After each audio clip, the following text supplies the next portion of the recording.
just a margarita kind of guy. Sort of like, why would you fuck with something that's perfect? I'd put chilies on it, so maybe this one. Okay, let's get 2 of those. Either Domino's or Papa John's or like Pizza Hut when it's Hawaiian. It has to be shit Hawaiian though. It may not class as pizza, because it might be cake. That's when a Hawaiian's good. Are you a big cake guy? No. But you said you don't like cake. Fuck yeah, That looks really good. And then we just have one little bite. I forgot to grab napkins. We've got our trousers. Really fuck with rectangular pizza. Something against the rules with it, you know what I mean? Could be anything, you know?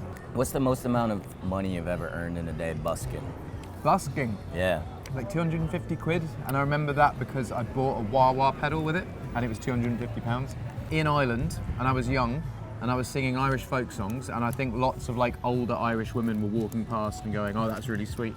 And then I tried doing it in London. Nothing. Everyone was just like, who the fuck's this kid? The old Irish women must have found you charming. Yeah. Well, I look like one of them. You said once you have a face for radio. What do you got a body for? I don't know. I don't think people can handle it. You know what I mean? Famously avoid a stylist, you like to dress yourself. Say Adam Sandler's your style icon. Wow. I love Adam Sandler, but I can't say that I've ever been inspired by one of his outfits. Probably Tom DeLonge from Blink-182 as a kid. Skater, hoodies, Atticus t-shirt. Well, who was a better hugger? Eminem or Elton John? Definitely Elton. Elton would always whisper something in your ear that'd be fucked up as well. He'd just say something and you'd be like, oh my God. Can you whisper in my ear something he told you?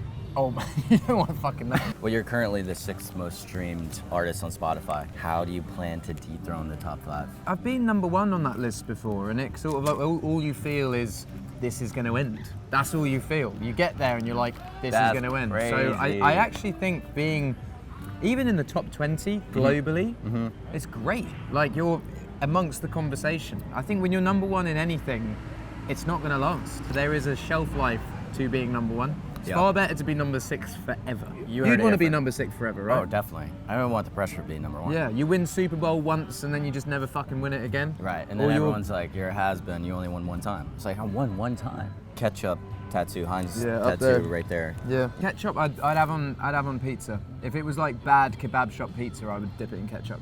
Well, would you still love ketchup if British food tasted good on its own? Wow.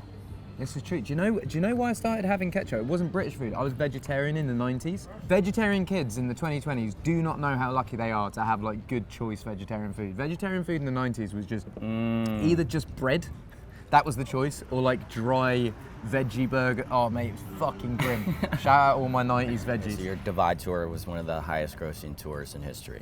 What was your takeaway after dividing between manager, agent fees, production costs, venue costs, crew salaries, marketing, promotions, and various other expenses? I thought you meant takeaway from finishing the tour, because I was like, as soon as I finished the tour, I was like, I think that's my peak and it's all downhill from here.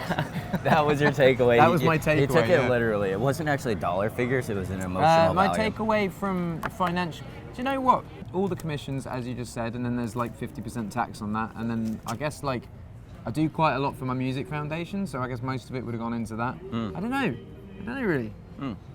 A bit. Like it's not pray for me. Pray for me. Yeah. I heard the dollar slice is dead. They're like now $2. There's a few spots you can still get like 2 Bros pizza. You can still get $1, but now most of them are like $1.50, $2. Like that's actually doesn't have the same ring to it, a $2 slice, does it? No, it doesn't at all. There's a chocolate bar in England called a Freddo, and that's how we've like measured inflation. What is a Freddo? Is that like It's like Lord a of the chocolate, Rings, or? but no, it's like a chocolate bar, like in the shape of a frog. Oh, that's in Harry Potter. Yeah. You know, it jumps around. Do you know what, and mate? I don't want, like, I love America, but American chocolate fucking sucks. Fucking sucks.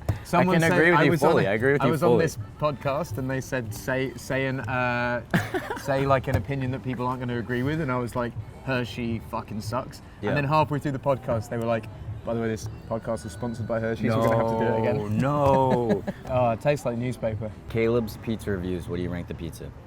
I'd say an 8 out of 10. Do you know, it's a 10 out of 10 for speed. We walked in, we got it done. You got a couple good one-liners in here. Thank you. As I said, didn't make it on my looks. Actually, we're touring here next year. I haven't announced it yet, but we're touring here next year, so I'll see you at some point in America.